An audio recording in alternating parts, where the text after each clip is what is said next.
Bismillah, alhamdulillah, salatu wassalamu ala rasulillah wa ala alihi wa sahbihi wa man wala, thumma amma ba'd. To proceed, we are still here on Al-Ubudiyyah, the series of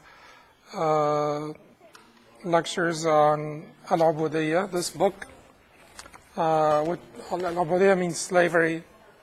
The book is titled Being a True Slave of Allah, translated by Nasr ad-Din al-Khatib, and Al-Ubudiyyah is a book that was authored by Imam Ibn Taymiyyah. May Allah have mercy on him. We are on page 40. The titles in the book are from the translator, not from the author, because you know that,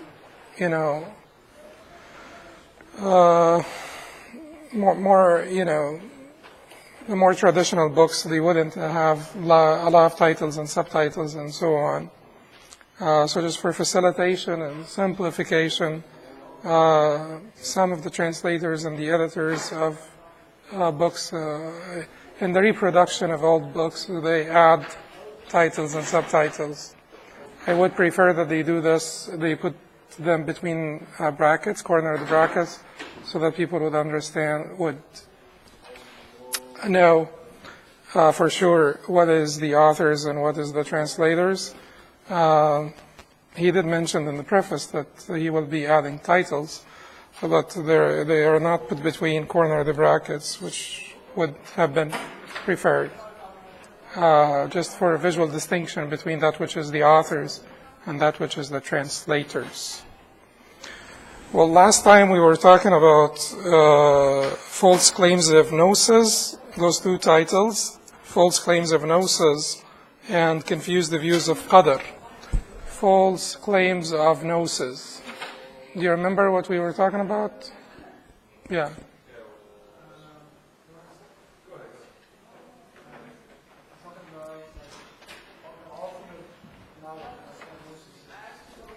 Gnosis is the ultimate knowledge. The G is silent, so G-N-O-S-I-S. That means the ultimate knowledge, knowledge of the ultimate reality, the deepest knowledge,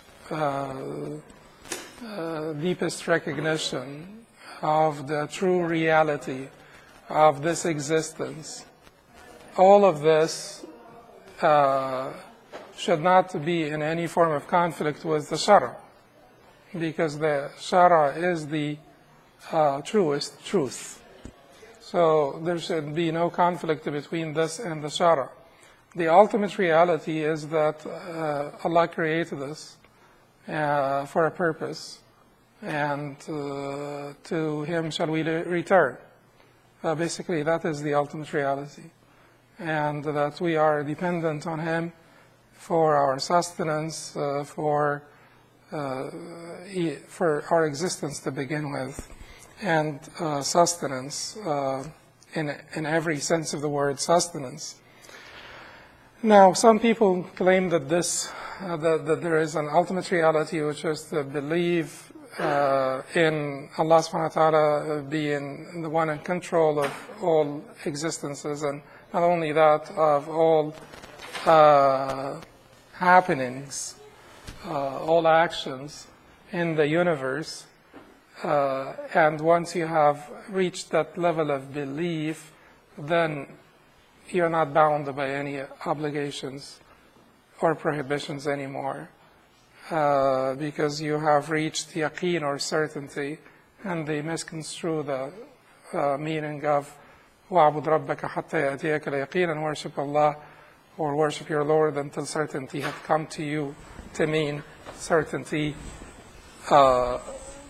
as the ultimate recognition, whereas certainty here is death, because it is the only certain event that will that each and every one of us will encounter at one point. There is no other certainty in our lives, is there? Yeah, like you can keep your job, you can lose your job. You can keep your spouse, you can lose your spouse. You can be rich, you can be poor. You could keep your sight or lose your sight. You could live in America or live overseas in some other country that you've never thought of. So there is no certainty in your life except that you'll die. That's the only certainty in your life. Therefore, any living being who is not working for that one certainty in his future is actually completely delirious. Okay. So the simple refutation of this is that this is not the way of the Prophet and his companions. They have worshipped Allah subhanahu wa ta'ala until certainty, death had come to them without stop or interruption. And if anyone is deserving of reaching that ranking of certainty, it would have been the Prophet sallallahu alaihi wasallam and the Sahaba ridwanullahi alayhim. Okay, then confused the views of Al-Qadar, and we said that Al-Mu'tazila and those people who are Jabriya, who Mu'tazila or Qadariya, which means what? Qadariya are what? Yeah, no, but Qadariya means what? They deny Qadar. Okay, so we said that's ironic because it would sound like they exaggerate in the belief of Qadar. They actually exaggerate in the rejection of Qadar. And then Jabriya are the opposite. They exaggerate in the belief of Qadar. They are excessive. So they take it to a level whereby they say that since Allah subhanahu wa ta'ala is in control of all things and we're like the feathers in the wind, then we are not accountable. Some would say that. Some would say that when we reach that level of certainty, that level of knowledge that we are feathers in the course of the wind, then we are not accountable at that point. And that is the mistake that both of them committed, is that they could not comprehend how Allah would command you to do something but decree for you not to do it. Like how Allah would command you to pray but decree that you not pray until you die. Because if you don't pray, it is by Allah's decree, but it is Allah's command for you to pray. How could you be held accountable for not praying if it is Allah's decree? Simply because that is His universal decree. That's not His religious decree. And simply, if you can't understand it, it should be sufficient for you.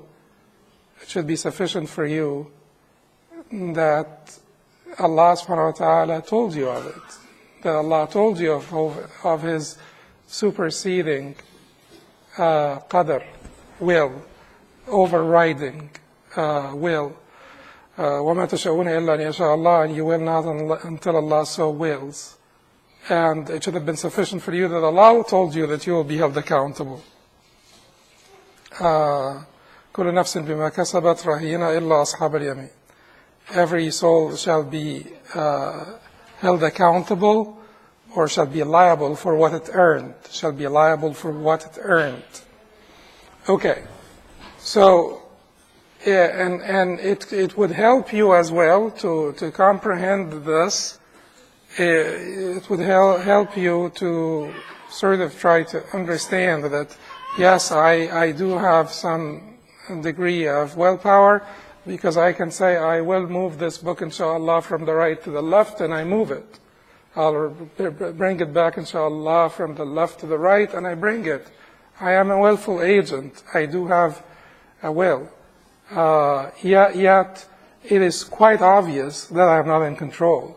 It's quite obvious that so many things happen to me that I am not in control of. Therefore, I have to understand that I am willful, but my will is limited. It is superseded. It is, it is under Allah's will, because Allah, nothing would happen in His dominion, in His universe, in His kingdom, in His, created beings, without His permission. So yes, Allah can command you to do something, but decree that you don't do it. يقدر ألا تفعلها، يأمرك بها ويقدر ألا تفعلها. Okay. Then the Imam Taymiyyah went on to talk about how blatant kufr their claim is, which is, to sort of say that we're not accountable anymore. What they say is blatant kufr, even though there are those who fall into this error without realizing that it is kufr. It is an undeniable fact in Islam that the commands and prohibitions apply to every sane person until he dies. He can never be in a position where these rules no longer apply, not by recognizing Qadar or in any other way. Whoever doesn't recognize this should be told about it and have the facts explained to him.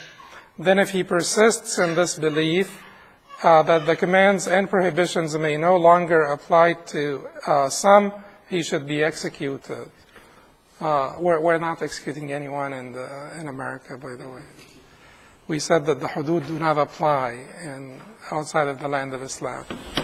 But the idea here is that this is sort of a rebellion against the Constitution. And in every country there is high treason. And in every country those people are chased. And they are sort of confined. Whether or not this would even apply in the land of Islam, because if you're Muslim, keep in mind, that doesn't apply to you if you're not Muslim. Like if you have this blasphemy but you're not Muslim, it doesn't apply to you, because you already have rejected the whole thing. But if you're Muslim, it means that you have sort of accepted this type of contract. You got into a contract with Allah and the nation of the believers, that you accepted this contract and you may not reject it. Now, the hadd, or the punishment of apostasy, is a matter that stirs a lot of controversy and stirs a lot of heat. We cannot deny that this is an established hadd, or established punishment, but is the ruler bound to establish it? Or does he have choices and alternatives? It seems that the ruler has choices and alternatives. And that is how in certain cases, when it is not conducive to its objective, the ruler can choose some other alternatives. But what is meant here is that to deny accountability is an act of disbelief. If you were Muslim and then you denied accountability, you have committed apostasy. And in the form of dhahib, the punishment of apostasy is execution. This is an established punishment, but does the ruler have choices, options, alternatives to select from? Yes. Likely the ruler does have options to select from, because in Hudaybiyah, the Prophet ﷺ signed with Quraysh that whoever joins them from the believers, Quraysh will not have to return them. And whoever joins the believers from Quraysh, the believers will have to return him to Quraysh. And then the Prophet ﷺ said to the Sahaba, مَنْ ذَهَبَ مِنَّا إِلَيْهِمْ فَقَدْ أَبْعَدَهُ اللَّهُ. Whoever goes to them from our side, Allah has distanced him. Allah has kept him at distance. So don't worry about whoever apostatizes and goes back to them. Allah had moved him away, or kept him at a distance, or distanced him. And it would also, be in agreement with some of the incidents of apostasy where the Prophet ﷺ did not particularly pursue the apostate for the establishment of the punishment. Now, apostasy used to be used as a weapon against the believers, particularly when some groups would enter into Islam and then leave it, because that would tell everybody what? It's actually it's a game they played, because that would tell, well, we went in we find it worthless, we came out. So that would work actually much stronger than, attacking it from outside. To actually accept it and then reject it, or accept it for some time and act like you're one of the believers and then reject it. And in that context, the Hadd was established, and we cannot deny that it was established. We can't deny what is in the Madhab al-Arba'ah. But are there alternatives? Yes, there are alternatives. The alternatives, okay, like you said, there's options for the punishment for apostasy. Are there also options for punishment for other violations, stealing, zina, etc.? There are options for everything that you cannot conduct, but there are no options for the other punishments for those who are capable of conducting them. If you're capable of conducting the punishment of apostasy, you may choose not to. But if you're capable of conducting the punishment of theft, you don't have options. Because Allah said, وَالسَّارِقُ وَالسَّارِقَةُ فَاقْطَعُوا أَيْدِيَهُمَا جَزَاءً بِمَا كَسَبَا. And for the male and female thief, cut off their hands in recompense or as a punishment or in retribution for what they have committed. So the community is not really is not at liberty to choose between obeying the command of Allah or disobeying it. Now, if there is like a famine, if there are hardships, if the person who stole to eat, keep in mind, that would never, the punishment would never be applicable in those cases. It is not even up to you. It's not like you have a choice. It is not applicable. So someone who steals to eat, someone who steals in a famine, or times of hardships, tribulations, etc., the punishment will be suspended. But once you have established the Islamic system, because keep in mind that the punishments also are, they operate within a system. You can't graft them into a different system and say they would work wonders. Because, the system of laws in Islam is a comprehensive one. That is a holistic system in harmony, in complete harmony with human reality, and within itself. There is no conflict between its parts, the parts of the system. So you can't take the punishments, which constitute less than 1% of the laws, and implement them in a different system, or graft them into a different system, or apply them into a reality that has not lived up to the principles of Islam. In this case, if you have injustice, rampant injustice, and tyranny, and very stark difference between the haves and have-nots, or the wealthy and the poor, and you apply the punishment of theft, that is not Islamic. Islam is not about this. Islam is about ensuring the well-being of all strata of the society.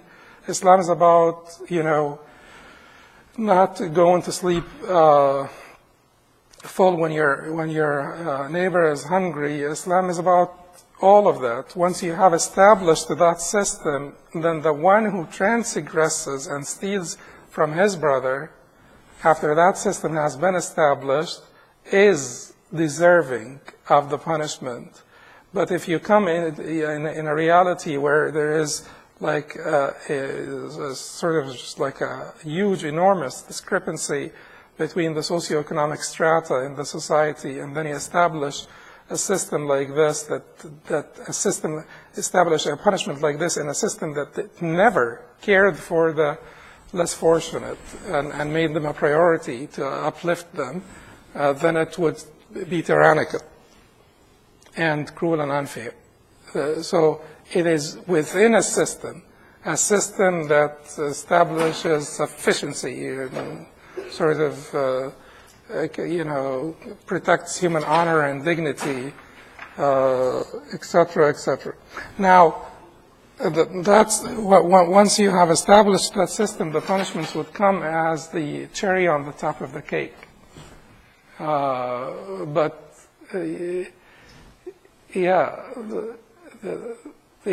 would be the cherry on top of the cake. Why? Because that will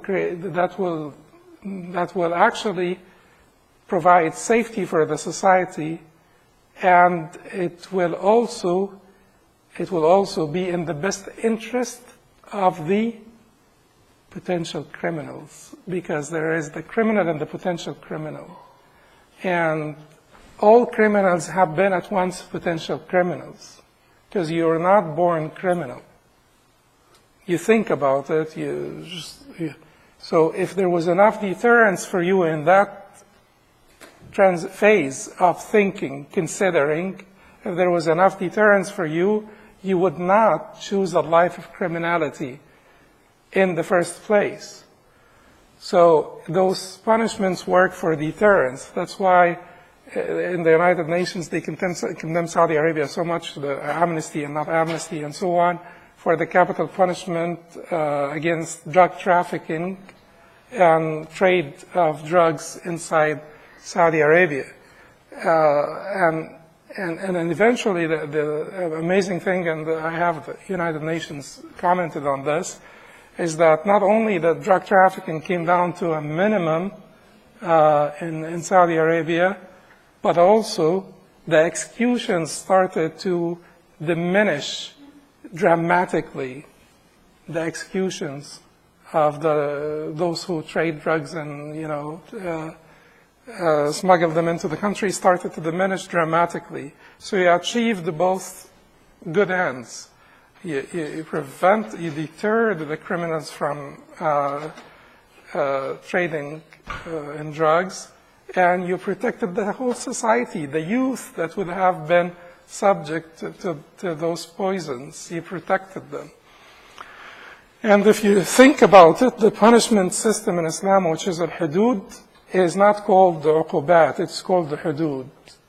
Why is it called the Hudud and not uqubat? Uqubat means punishments, Hudud means bounds, limits. Why is it called so? Because that's the philosophy of this system. It is not a philosophy, it is not about infliction of harm on the criminal as much as it is about deterrence of the criminal. Hadd means what? Bound. It means that I'm building a fence here. I'm putting up a fence. That's what it means. Hudud, hadd means limit, bound. It does not mean uquba, punishment. It just means a limit or a bound. So it means that I'm putting up a fence to protect you, Mr. Criminal, from considering a life of criminality or considering to transgress and hurt your brother, and to protect you, the society, from the transgression of your members or some of your members. Hadd. Okay. And this is not just about the language or the wording or anything. It is about the very obvious philosophy of that system. Is there a hadd for eating pork? You can, I guess. There is no hadd for eating pork. There are 6 hudud. You can't add hudud. But there's Ta'zir, discretionary punishment. I'm not talking about this. I'm talking about the prescribed punishment, hadd, which is the prescribed punishment by Allah. Is there a hadd for eating pork?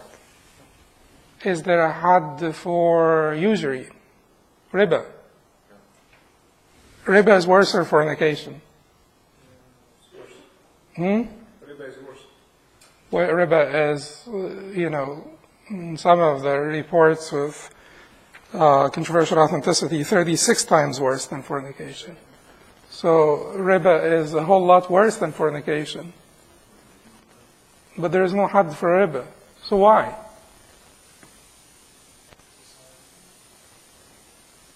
Why? Because it affects more people.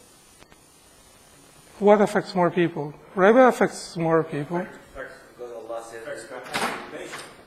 Because Allah said there is no had. That's a good answer. But then you need to look for yes, I am completely with you. As a Muslim, you accept, you submit. That's why you are a Muslim.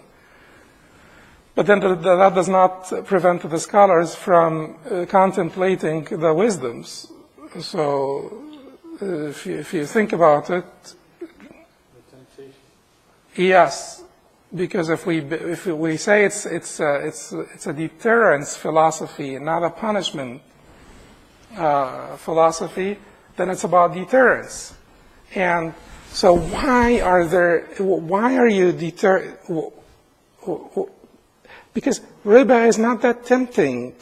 Riba is actually, it is not tempting even for the lender and the borrower. The lender is looked down at by the society, and the borrower who is tempted to borrow with interest. The society forces people into this. If the society does not, give people alternatives, then it is the crime of the society more than the individuals. Versus fornication, it is the individual temptation that pulls you to the crime. And then a lot of people will pay the price of your crime, including the possible product of that relationship, and so on and so forth. So it is the temptation that is pulling you. So Allah subhanahu wa ta'ala is trying to help you against yourself by, putting up this fence, had, limit, bound, so that you're prevented from being pulled in to the crime. It's obvious. What about theft? Why do you have a had in theft and not riba? It is the same thing. It is individual temptation because it is like money. It is fast and quick acquisition of money that everybody loves. So you need to be prevented from that, temptation. So the right of the Muslim, like he takes something from the right of the Muslim, which is his maluhu, arduhu, wadamuhu. you take something, but riba, you're taking his money unlawfully, unjustifiably. So but if you say this about fornication and you say this about theft, but what about hadd al-qadhf? Qadhf, when you accuse a chaste woman when you accuse someone chaste of fornication, why is there hadd there? What's the temptation here? You're hurting, but we're not talking about just hurting. Because in riba, you hurt people.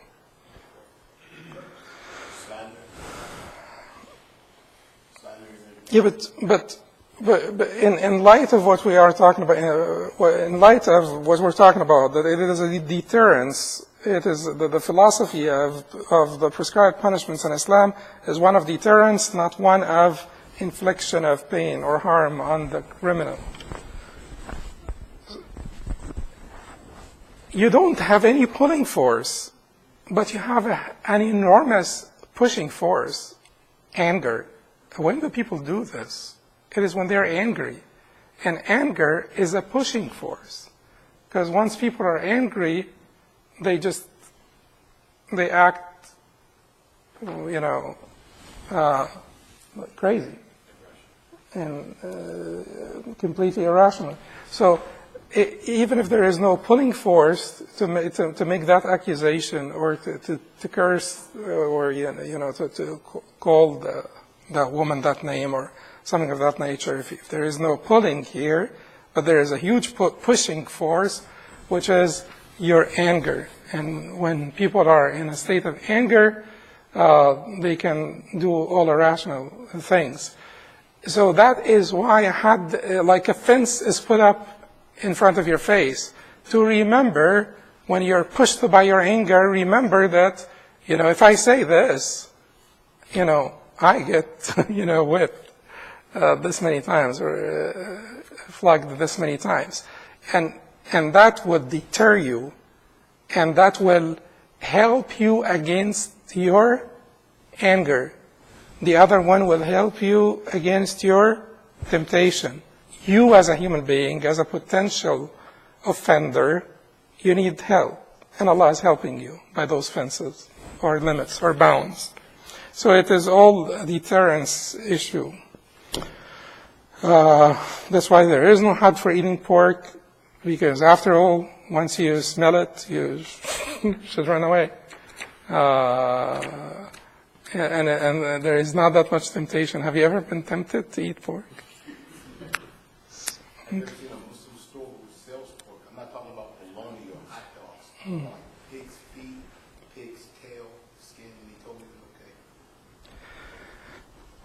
okay. It's a different story. I don't believe it's halal, but it's yeah. Yeah. So next here is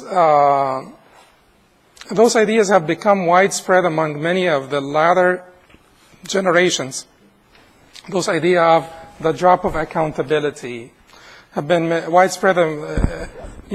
We did not, our ummah did not go down because Allah subhanahu wa ta'ala broke His promise with us. Because Allah never breaks promises. It is because we broke our promise with Allah subhanahu wa ta'ala. All kinds of deviations and innovations and transgressions and misguidance appeared in our ummah. So we deserve to not be given victory, and we deserve that the glory be taken away from us. So these ideas have become widespread among many of the latter generations, but they were unknown among the first generations of this ummah. These ideas represent a hostile challenge to Allah and His Messenger. They turn people away from His path, deny His messengers, and oppose His wisdom, even though the one who follows them may be ignorant of the fact that they are wrong and may believe that he is following the way of the Prophet ﷺ and the true awliya, friends of Allah. Because the people who made those claims, they claimed to be awliya. Let's always be fair and just. This is not Sufis. This is extreme Sufis, excessive Sufis, deviant Sufis, corrupted Sufis. But if you just say that this is a Sufi thing, you'll be unfair to millions and millions of Muslims who never subscribed to those ideas, who sort of adopted the name Sufi, but never subscribed to those ideas. Some of them were completely Sunni, but they meant by Sufi the people who have inner practice, like of devotion and purification of the heart. That is basically the Sunnah.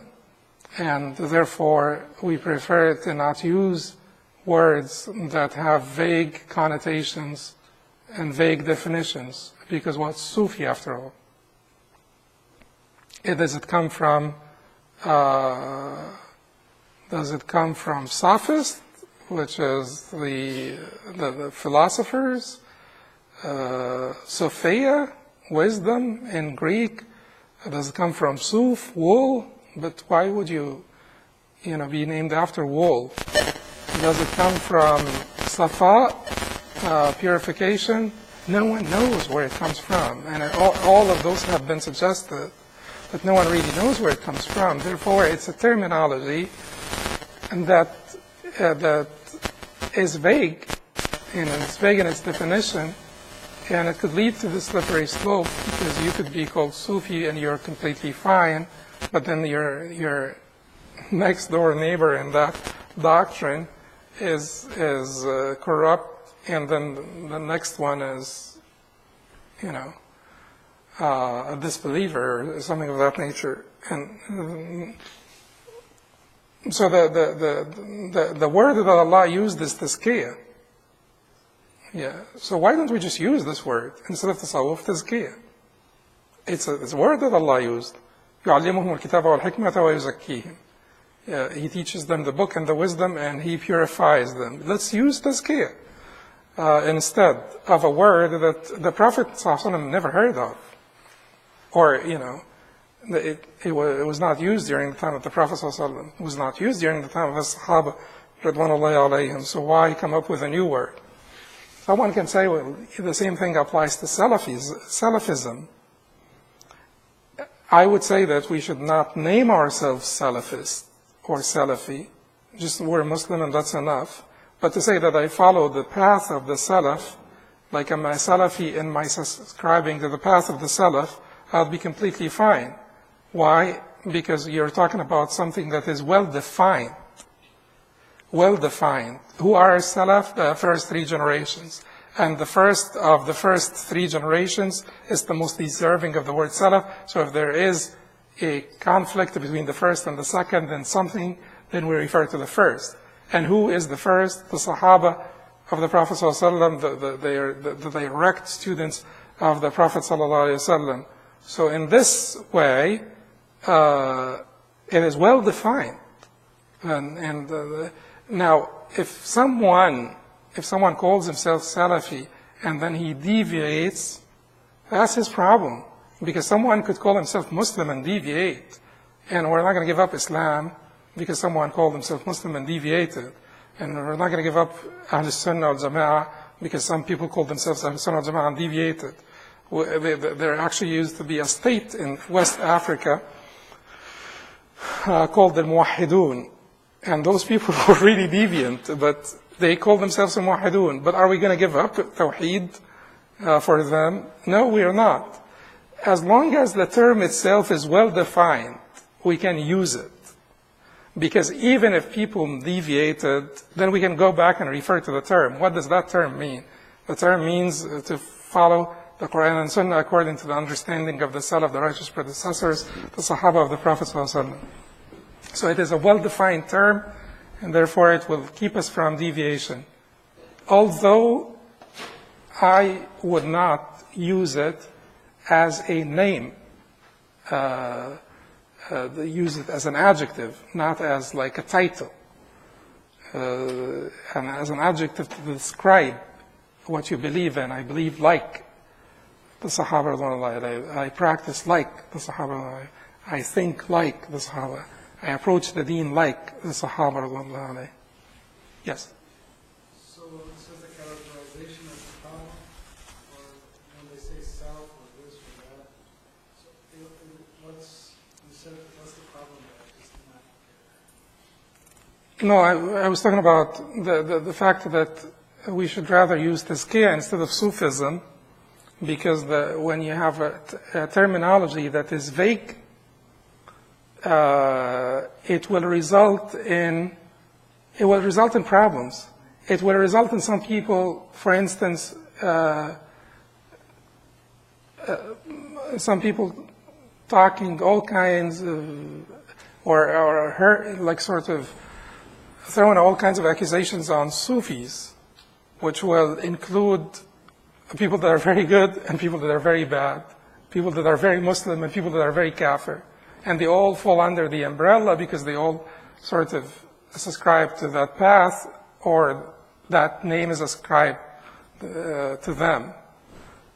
So, and then when you look at the term itself to judge who is the real subscriber and who is the false, the name itself will not give you much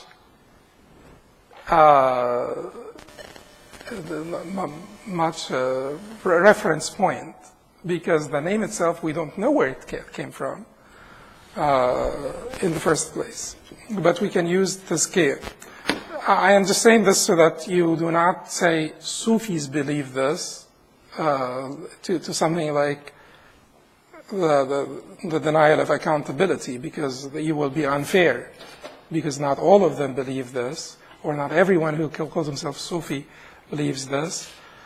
It is those who are extreme or excessive or, deviant that call themselves Sufis that believe this. Okay, so then he proceeded to talk about the Mushrikin's rejection of the Prophet ﷺ, and the fact that they use the same argument those people who talk about not being accountable use. So the similarity between those people and the Mushrikeen, he puts it into two categories. One, innovations. The Mushrikeen were always innovating. They always followed their desires, made certain things halal, certain things haram, and so on and so forth. The second one, the use of Qadar, to refute the message of the Prophet ﷺ. They said to the Prophet ﷺ, as Allah says here in the Quran in Surah Al-A'raf, verse 28, وَإِذَا فَعَلُوا فَاحِشَةً قَالُوا وَجَدْنَا عَلَيْهَا أَبَاءَنَا وَاللَّهُ أَمَرَنَا بِهَا قُلْ إِنَّ اللَّهَ لَا يَأْمُرُ بِالْفَحْشَاءِ أَتَقُولُونَ عَلَى اللَّهِ مَا لَا تَعْلَمُونَ. And if they committed anything that is shameful, they say, we found our fathers doing so, and Allah commanded us thus. Say, nay, Allah never commands what's shameful. Do you say of Allah what you know not, or what you don't know? So they use the same thing, because they said Allah is all capable, Allah, everything is in Allah's hands, under His control.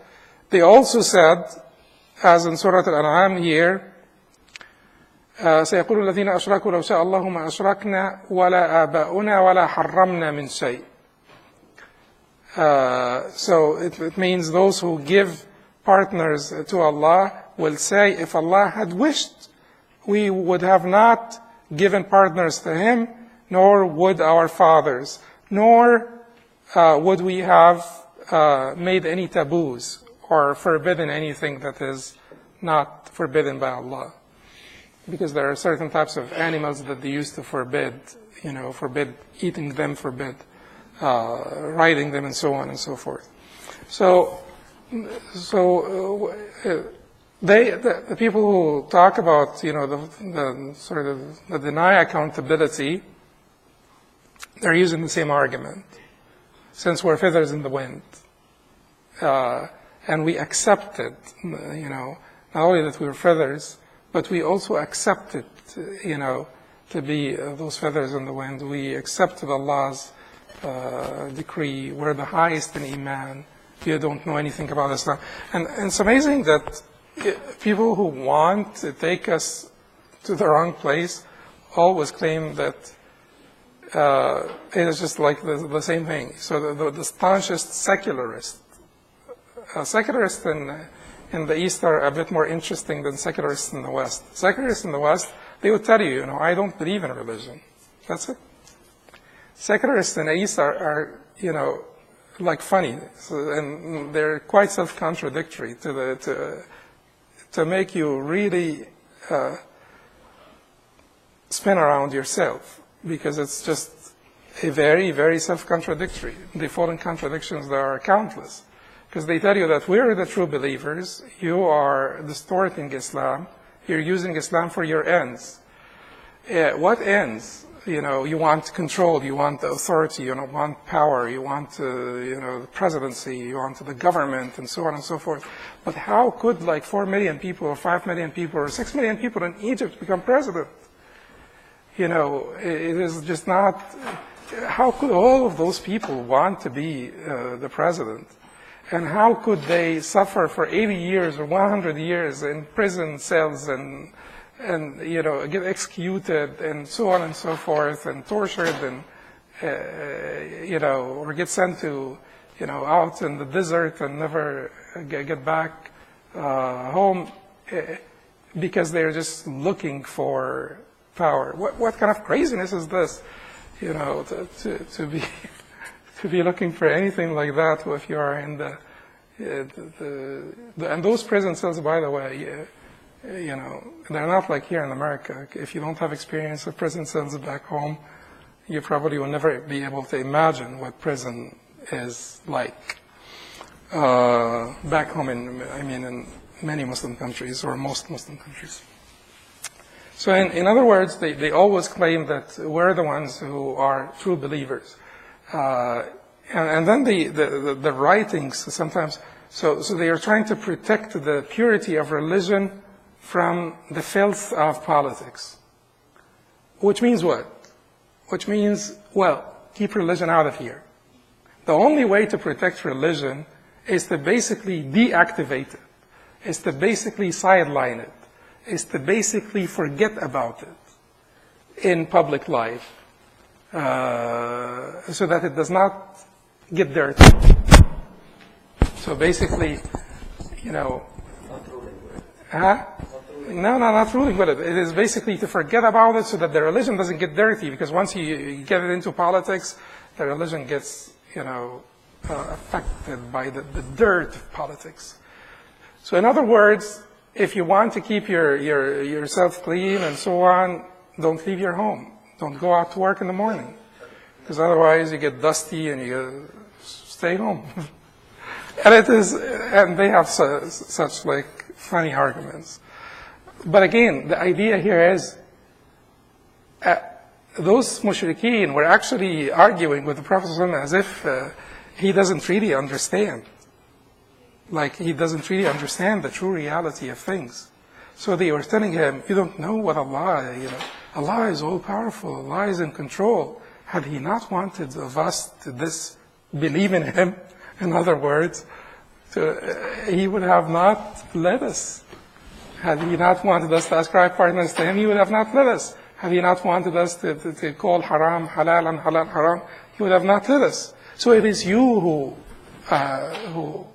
can't comprehend that ultimate reality that we were able to. So it is always this convoluted argument that they try to use to adorn the falsehood and make it look like truth. By the way, the talk about hudud, and hudud are like applied when you establish the system and when you can apply the hudud, because even if you establish the system and for some other reasons you cannot, because you fear from repercussions, then you wait until you can. Because as much as weakness afflicts human beings, it afflicts states as well. So there could be a weak human being, and Allah does not burden souls beyond their capacity. And there could be weak states, and Allah does not burden states beyond their capacity. So, so think about it. Like if there was like a little country, like in Trinidad, for instance, the Muslims took a little bit aside and they declared independence from the rest of Trinidad. And then they started to establish hudud. Can they do this?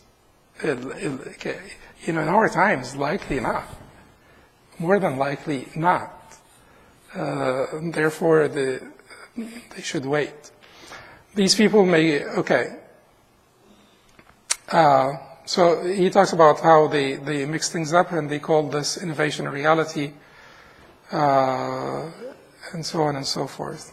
And it is all about pursuit of whims and desires. At the end of the day, it's about pursuit of whims and desires. Whether it is the modern secularist, whether it is the tariqa person who says that I reached the ultimate reality, despite the starking difference between them, one will have a turban and one will be in a three-piece suit, and they would eventually are going to the same place, which is rejection of the shara of Allah that He prescribed. Shara lakum min ad-dini ma wassa bihi Nuh. And He prescribed for you in religion that which He prescribed for Nuh. So the shara that He prescribed is not to be defied by your likes, by your taste, by your opinion, by your feelings. It is the feeling in the heart that you find in your heart. It's called the wajd. Dhawq is the taste. And al-ra'i is the opinion. So people who are sort of intellectual and thinkers and so on, they usually defy shara by al-ra'i, opinion. And people who are into spirituality and so on, they defy shara by taste and wajd, the feelings in the heart. And shara cannot be understood except from the revelation, not by taste, not by feelings, not by opinion, not by dreams. Ibn Hazm actually has a nice refutation of all of that. He says that some people said that it can be found by taste, some people said it could be found by opinions, and we said it could only be found by قال الله وقال الرسول, Quran wa Sunnah, the book of Allah and the Sunnah of His Prophet sallallahu alaihi wasallam. And we would answer all of them by saying, I saw a dream that is counter to yours, and I find in my heart something that is counter to what you find in your heart, and my taste is counter to your taste. So how could we resolve it? There's no way it's impossible to resolve it. There's only one way that we can be one ummah, which is, if we adhere to the Book of Allah and Sunnah of the Prophet ﷺ. So to unite us on anything else is never going to happen.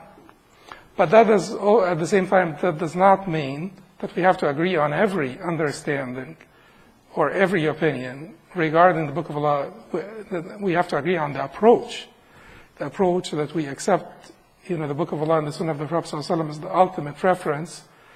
But then if we disagree on understanding, then we have to live with that. That's it. جزاكم الله خيرا. سبحانك اللهم وبحمدك أشهد أن لا إله إلا أنت أستغفرك وأتوب إليك.